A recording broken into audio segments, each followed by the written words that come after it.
Why CCP rule can never lead to civil society in China, Stanford Economist. Even today, economist Xu Chenggang still credits the decade he spent on a farm during China's Cultural Revolution as the most impactful period of his life. The farm in northeast China, 20 miles from the former Soviet Union, was by no means the only source of learning for the scholar. After leaving there at the end of the Cultural Revolution in 1976, he worked and lived in some of the world's top institutions, including Tsinghua University, the London School of Economics, Harvard, and Stanford, where he is currently with the Center on China's Economy and Institutions.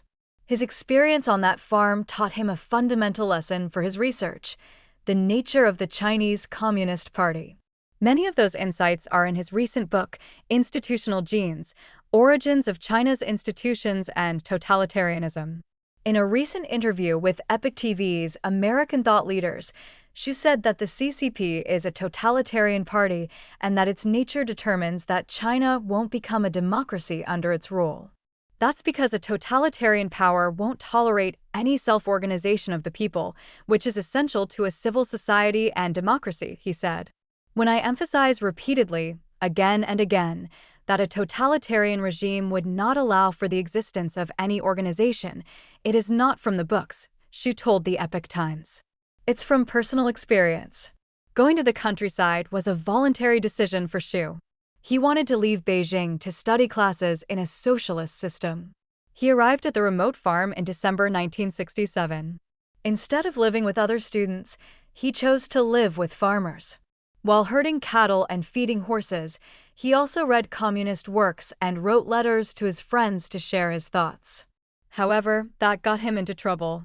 3 years later, he was labeled an anti-revolutionary, and until the end of the Cultural Revolution, he was forced to perform harsh labor under monitoring. The process lasted 6 years. During this time, Xu had to find out the reason for the label to seek relief from his situation. Initially, he thought it was because his thinking was unorthodox or had gone outside the prevailing communist ideology. But that was not the stated reason. He had been accused of organizing anti-revolutionary groups. He didn't understand the allegation because it was fabricated. But then came a realization. So when this was repeated enough, then all of a sudden, I understood this was something really serious. They could take my life with this kind of crime, she said. That helped me to understand what totalitarianism is. Totalitarianism means that they do not allow for the existence of any organization, internally and also externally. Origins of the CCP.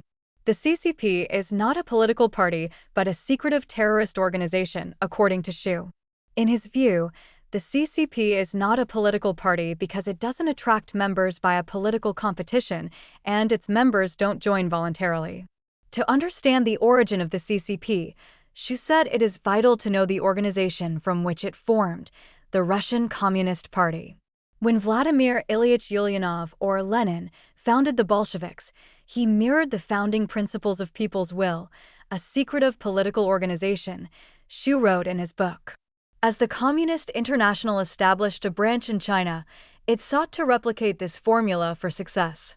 One major Chinese secret political organization was the Brotherhood Society, also known as the Jelouhui, said Xu. It became the foundation for the CCP's membership and its military forces. In his book, Xu stated that early CCP leaders viewed Chinese secret societies as organizations of the oppressed class and urged party members to join them. A totalitarian party is based on absolute adherence to its ideology and the belief that all other ideas are wrong, she said. For the truth to prevail, you have to eliminate everything wrong, he said. That ideology is important because it provides a justification, provides legitimacy. In practice, the CCP established a tradition of eliminating all alternative views by eliminating those who espouse them. Once they are identified as enemies of the CCP's ideology, they are not allowed to exist. Xu said that even within the party, disagreements are not allowed for the same reason. In his view, purging has become a mechanism of the CCP. Within this kind of a structure, the political power struggle is a life-and-death struggle, and that is why it's so brutal, he said. Economic development without a civil society. By forbidding different thoughts and prohibiting the self-organization of the people, the CCP removes an essential ingredient for a civil society, Xu said, and without a civil society, China cannot become a democracy. Throughout its existence, the party has maintained its tight grip on society even amid decades of rapid economic development. According to Xu, the CCP achieved this by eliminating true private ownership via the control of key industries, property rights, and entrepreneurs. The CCP controls all the sectors of commanding heights, a phrase coined by Lenin, that are strategically important to the country, such as energy, telecommunications, and finance. State-owned enterprises are major players. In the United States, homeowners typically own both the house and the land it's on. However, in China, the land belongs to the party state. When Chinese people buy apartments, they merely own the structures and have a lease to use the land for 70 years. A 2007 law requires the local governments to renew the lease, but the specific terms have been unclear. Since private housing ownership in China hasn't exceeded 70 years yet, there have been no actual cases of lease renewals. As for private businesses, Xu said China doesn't have a real private sector. The Chinese constitution and the company law require a private business to have a party cell if there are 3 or more CCP members in the enterprise.